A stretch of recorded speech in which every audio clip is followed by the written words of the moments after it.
मेरे जो वालिद थे, मैंने जैसे बताया बहुत पढ़े लिखे थे, तो उन्होंने बहुत गरीब भी थे, उनको कभी कोई नौकरी नहीं मिली, हार्डली उनके पास पैसे होते थे। जो भी बिज़नेस उन्होंने शुरू किया, इतनी तालीम हासिल करने के बाद भी वो फेलियर ही रहा। लेकिन उन्होंने बहुत प्यार दिया, और क्योंकि उनके पास पैसे नहीं होते थे तो मेरे हर जन्मदिन पे अपनी कोई पुरानी चीज़ मुझको दे दिया करते थे।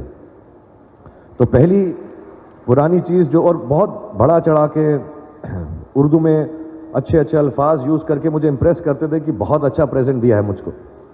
तो वो मुझे पहली चीज़ उन्होंने मुझे, ये मैं हर जगह पर बोलता हूँ, स्कूल के बच्चों के फंक्शन पे, येल यूनिवर्सिटी में, एडिनबरा में, क्योंकि आप लोग सब अपनी लाइफ के उस थ्रेशोल्ड पे हैं जहाँ से आपको कामयाबी हासिल करनी है इंशाल्लाह। सो पहली चीज़ जो उन्होंने मुझे दी थी, उन्होंने मुझे अपना शतरंज का सेट दिया था, टूटा फूटा सा। वो शतरंज हर रोज़ खेलते थे। हनुमान मंदिर के जो हेड प्रीस्ट थे, पंडित थे, उनके साथ रात को जाके मेरे वालिद जो हैं शतरंज खेलते थे। और उन्होंने मुझे कहा कि शतरंज से आप ज़िंदगी के बारे में बहुत कुछ चीज़ें सीख सकते हैं। पहली ये कि कोऑपरेशन और साथ मिलजुल कर काम कैसे करना है। दूसरी ये कि ज़िंदगी में आगे बढ़ने के लिए कभी कभी पीछे भी हटना पड़ता है। तीसरी ये कि जो छोटे लोग होते हैं, जो आप समझते हैं, कई लोग ऐसी बात मानते हैं, जो पॉन्स होते हैं, जो प्यादे होते हैं, उनकी सबसे ज़्यादा इज्जत करना ज़िंदगी के अंदर। कोई भी इंसान छोटा नहीं होता, हमेशा हमेशा ज़िंदगी में काम आता है। और कामयाबी हासिल करने के लिए आखिरी बात शतरंज ये सिखाती है हमको कि कभी कभी जिस चीज़ से सबसे ज़्यादा लगाव होता है, जैसे रानी से अमूमन हो जाता है, कभी कभी उसे भी सैक्रिफाइस करना पड़ता है आगे बढ़ने के लिए। दूसरी चीज़ जो उन्होंने मुझे दी थी, वो एक टाइपराइटर दिया था। आज के ज़माने में आई डोंट थिंक किसी को, बहुत सारे बच्चे होंगे यहाँ पे जिनको मालूम भी नहीं होगा टाइपराइटर कैसा लगता है। अब सब कंप्यूटर पे काम करते हैं। तो टाइपराइटर के ऊपर जब आदमी लिखता है और अगर गलत लिखता है तो उसको मिटाने में बहुत तकलीफ होती है। So you have to be very diligent, बहुत ध्यान से लिखना पड़ता है। हम गलती नहीं कर सकते। और टाइपेक्स यूज़ करते थे टाइप को निकालने के लिए, कभी उंगली फंस जाती थी उसकी कीज़ के बीच में, मगर बहुत मेहनत से, बहुत डिलिजेंस से काम करना पड़ता था।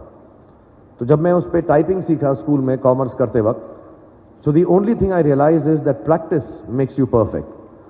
तो जो भी काम आप जिंदगी में करें उसको डिलिजेंस से करें। ऐसा करें कि कोई गलती ना हो, अपना पूरा दिमाग लगा कर करें, सोच समझ कर करें। ऐसे करें कि ये काम जिंदगी में आपका पहला काम है और इसके बाद आपको मौका नहीं मिलेगा, और शायद ये काम आपका जिंदगी का आखिरी काम है, इसके बाद फिर मौका नहीं मिलेगा। So do it with that kind of diligence. तीसरी चीज़ उन्होंने मुझे कैमरा दी थी, क्योंकि बहुत गरीब थे, वो कैमरा चलता नहीं था बिल्कुल भी।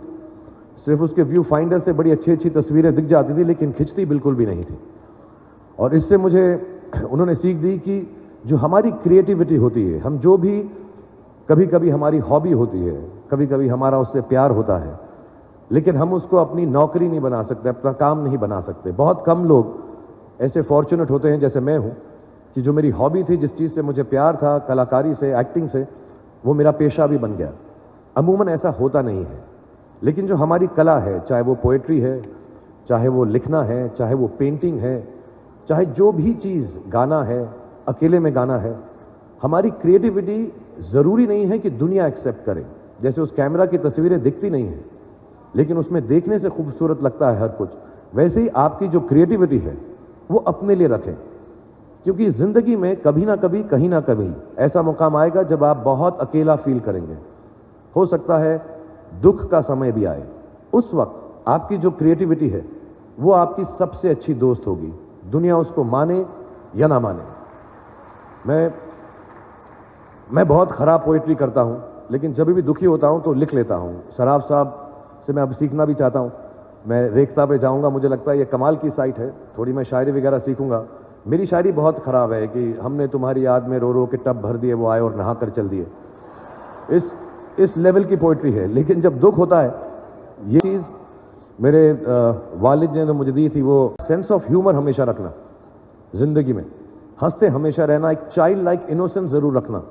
जैसे एक छोटे बच्चे की जो एक इनोसेंस होती है, जो उसका दुनिया की तरफ जो नज़रिया होता है, बड़ा इनोसेंट सा होता है, उसमें कोई खामी नहीं होती, गलती नहीं होती, अभी दुनियावी बातें नहीं आई होती, तो वैसे ही रखना।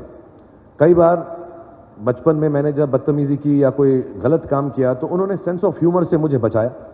और ज़िंदगी भर अगर आप अपने ऊपर, अपने हाल पे, दुनिया पे, क्योंकि लोग आपसे हर कोई बात कहेंगे, अच्छी बात भी कहेंगे, बुरी बात भी कहेंगे, क्योंकि लोगों का काम है कहना। अगर आप उसको एक सेंस ऑफ ह्यूमर से देख सकेंगे तो ज़िंदगी जो है बहुत बेहतर रहेगी।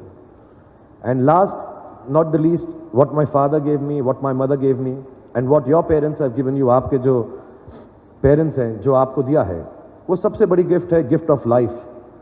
ज़िंदगी की जो ज़िंदगी एक खुद ही सबसे बड़ा तोहफा है हमारी ज़िंदगी, और उसको वैसे ही ट्रीट कीजिए। ज़िंदगी के अंदर जो भी मुकाम आए, जैसी भी चीज़ें हों, अच्छा हो बुरा हो, कभी अंधेरा हो कभी उजाला हो, हर चीज़ को रिस्पेक्ट कीजिए और ज़िंदगी में ग्रेस रखिए हर इंसान की तरफ। हर इंसान जो भी आपसे जो भी बात करेगा वो अपनी मुसीबत के हिसाब से करेगा, अपनी हैसियत के हिसाब से करेगा। कभी गलत बात भी बोलेगा, ऊंची बात भी बोलेगा। जब आप काम करेंगे, जब आप बड़ी बड़ी कंपनीज़ के अंदर नौकरी हासिल करेंगे, आपका हमेशा झगड़ा रहेगा, जो मेरा जूनियर है वो ऐसी बात करता है, मेरा सीनियर जो है ऐसी बात करता है। लेकिन सब जो हैं ज़िंदगी से जूझ रहे हैं, इस ज़िंदगी में कुछ बनने की कोशिश कर रहे हैं। सो वो ग्रेस जो है, वो लीवे जो है, हर किसी को दीजिएगा जो आपके साथी हैं, जो आपके साथ साथ काम कर रहे हैं, जो आपका साथ काम नहीं भी कर रहे और जो आपका साथ नहीं भी दे रहे। ग्रेस से बड़ी चीज़ आप ज़िंदगी को वापस नहीं लौटा सकते। ये 4-5 चीज़ें याद रखिएगा। याद रखिएगा, नहीं रहे तो कोई बात नहीं। आप लोग बहुत कुछ अभी इस जगह पर इल्म हासिल कर चुके हैं और मुझे उम्मीद है और मुझे यकीन है कि आप जो भी करेंगे ज़िंदगी में बहुत कामयाब होंगे। और जैसा मैंने आपसे कहा, इस वक्त ये जो आपका मुकाम है, ये जो उम्र है आपकी, इस उम्र में आप में सबसे ज़्यादा जज्बा होगा, सबसे ज़्यादा ब्रेन सेल्स होंगे और सबसे ज़्यादा बाल होंगे। कुछ सालों बाद जज्बा भी कम हो जाएगा, बाल भी कम हो जाएंगे, ब्रेन सेल्स भी कम हो जाएंगे। सो ये जो मौका आपको ज़िंदगी ने दिया है, ये जो थ्रेशोल्ड पर आप हैं, जब आप बाहर जाएंगे, काम करना शुरू करेंगे और पढ़ाई करेंगे, आप में से कुछ ग्रेजुएट हो रहे हैं, कुछ पोस्ट ग्रेजुएट हो रहे हैं, बहुत सारे अभी PhD हासिल करके गए। आप लोगों को सिर्फ इतना कहना चाहूँगा कि जैसे आपकी सोच है, जो आपके दिल में आए, ज़िंदगी भर सिर्फ वही कीजिएगा। क्योंकि जब आप मेरी उम्र के होंगे या अपने माँ बाप की उम्र के होंगे, अपने टीचर्स की उम्र के होंगे, तो कहीं ना कहीं दिल में कोई ना कोई रिग्रेट रह जाती है कि मैंने वो क्यों नहीं किया। तो हर लड़के और हर लड़की को मैं सिर्फ यही कहूँगा, प्लीज़ जो दिल में आए इस उम्र में ज़रूर कीजिएगा।